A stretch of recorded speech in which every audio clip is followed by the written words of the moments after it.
Si kembar Narayana Rabani Wiratama dan Narendra Rabani Wirasena makin aktif dari hari ke hari. Mengeksplor lingkungan sambil bermain menjadi kegiatan favorit mereka. Nara dan Sena paling suka berkreasi dengan cat warna dan bermain air. Kalau sudah begini, mereka asik sendiri.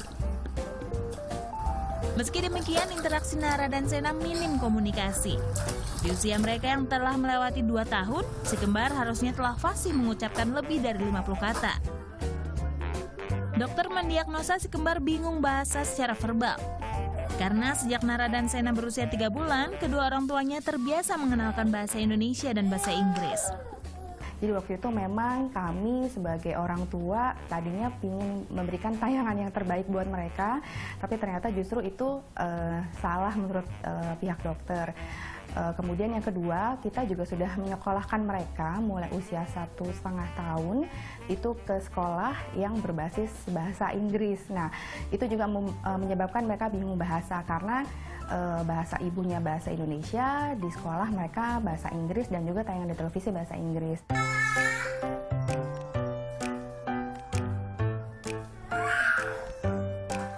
Orang tua berbahasa Indonesia, sekolah dan tontonan acara TV berbahasa Inggris, dan pengasuh si kembar kerap berbahasa Jawa. Jadilah Nara dan Sena kian bingung mencerna beragam bahasa. Karena kembar, keterampilan bahasa keduanya pun saling mempengaruhi. Ditambah keduanya lahir prematur, jadilah bingung bahasa semakin kuat. Dokter pun menyarankan orang tua memperbanyak komunikasi berbahasa Indonesia dan mengurangi tontonan TV berbahasa Inggris. Akibat bingung bahasa, Nara dan Sena juga sering kesulitan menyampaikan keinginan mereka. Nah, yang paling mereka menangis kalau kita nggak mengerti maunya mereka apa gitu. Waktu awalnya, tapi sekarang progres sekarang terjadi adalah mereka sudah kadang gandeng tangan kita gitu, gandeng tangan kita, misalnya mereka mau minta sesuatu, mau keluar main, mereka gandeng tangan kita, minta kita buka pintunya, seperti itu. Untuk mengejar ketertinggalan, kedua bocah ini mengikuti terapi okupasi dan bicara. Orang tua juga aktif merangsang panca indera buah hatinya melalui mainan edukatif.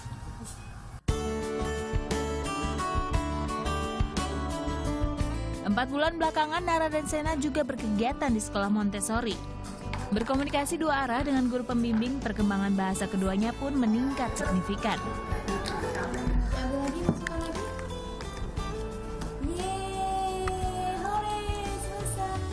Jadi dia diajarkan untuk kita berbicara, berkomunikasi, ditanya kabarnya Nara. Walaupun dia belum bisa bicara menjawab, saya baik belum. Tapi dia sudah mulai tersenyum, dengan tersenyum. Kadang-kadang Nara itu udah mulai bisa sun kita ketika datang, disun gurunya, disun gitu. Salim sudah mau.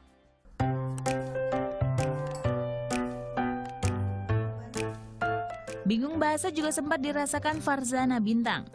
Lahir dan besar di Vietnam, putri sulung Yani Suryani ini pernah kesulitan berkomunikasi dengan orang-orang di sekitarnya. Ngobrol dengan saya bahasa Indonesia, tapi TV di sana bahasa Inggris. Jadi dia lebih nyaman dengan bahasa Inggris. Ketika kita pindah di sini pun dia tontonannya itu bahasa Inggris. Jadi mungkin kurang pemasukan bahasa Indonesianya.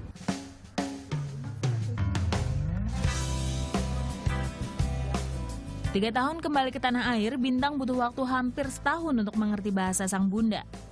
Pengalaman didapat antara lain lewat kegiatan Taman Pendidikan Al-Quran. Sang bunda juga menyekolahkan Bintang di SD swasta berbahasa Indonesia. Menurut bu gurunya, memang dia cenderung pendiam, tapi menurut saya sih dia lebih baik bahasa Indonesianya. Dan lingkungannya pun berbeda kan, kalau di sini gampang untuk main keluar, mau ngobrol sama teman atau main itu gampang. Kalau di sana karena lingkungannya bukan orang Indonesia dan kita tinggal di apartemen lebih tertutup, jadi kurang pergaulannya. Kondisi Bintang berbeda dengan adiknya, Faiza Benigna alias Nina. Sejak bayi, Nina telah akrab dan mampu menyerap bahasa Inggris dan Indonesia bersama-sama. Karena adik itu lebih suka nyanyi ABC atau angka, atau warna-warna dalam bahasa Inggris. Untuk yang itu saya ngomongnya bahasa Inggris, tapi sehari-hari kalau saya minta apa, mau minta tolong apa, saya bilangnya dalam bahasa Indonesia. Dress. What color is the Emily's dress? What Agar kian color? mantap, Yani juga sering membaca bersama buah hatinya. Ini dilakukan untuk mengimbangi kemampuan bahasa kedua putrinya. Tapi tetap saja masih ada kendala dalam menerima informasi. Tikusnya naik ya, naik ke atas. Help, help. Bahasa Inggris di YouTube itu mungkin ngomongnya apa, tapi dia nangkepnya apa, jadi keluarnya berbeda. Tapi untuk benda-benda kayak angka atau warna itu dia bisa. Boleh saja sejak dini mengenalkan lebih dari satu bahasa pada anak, asalkan anak telah benar-benar menguasai bahasa ibu. Jadi kita lihat nih anak nih gimana ketika dia berbicara, terutama dengan orang lain. Karena kalau kita sebagai orang tuanya, anak bicara sedikit, kita sudah paham, biasanya seperti itu. Tapi kalau dengan orang kita lihat, dengan teman sebayanya kita lihat, apakah mereka bisa berkomunikasi dengan baik. Orang tua juga harus konsisten saat mengenalkan lebih dari 2 bahasa pada anak. Artinya bahasa asing yang dikuasai orang tua harus sangat lancar, jelas, dan digunakan sehari-hari. Dulu zaman angkatan tahun 60-70 ya, kan orang tuanya berbicara kepada anak dengan bahasa Indonesia. Nanti ada eyangnya, ada nininya dengan bahasa daerah. Tapi konsisten, dia tahu ketika ketemu nenek, oh bahasanya begini. Ketika ketemu ibu, bahasanya begini. Jadi konsisten itu penting. Jadi kalau misalkan kita nih orang tua, bahasa Inggrisnya cuma bisa sepotong-sepotong, sebaiknya saran saya sih tidak. Karena nanti anaknya bingung. Interaksi dengan anak dalam berbagai bahasa tapi tak konsisten akan mempengaruhi psikologis dan sosial mereka. Jangka pendek, anak terlambat berbicara, hingga mengalami tantrum atau ledakan emosi. Ini karena anak sulit mengungkapkan keinginannya. Sedangkan dampak jangka panjangnya, anak lambat bergaul dan sulit mengikuti pelajaran di sekolah.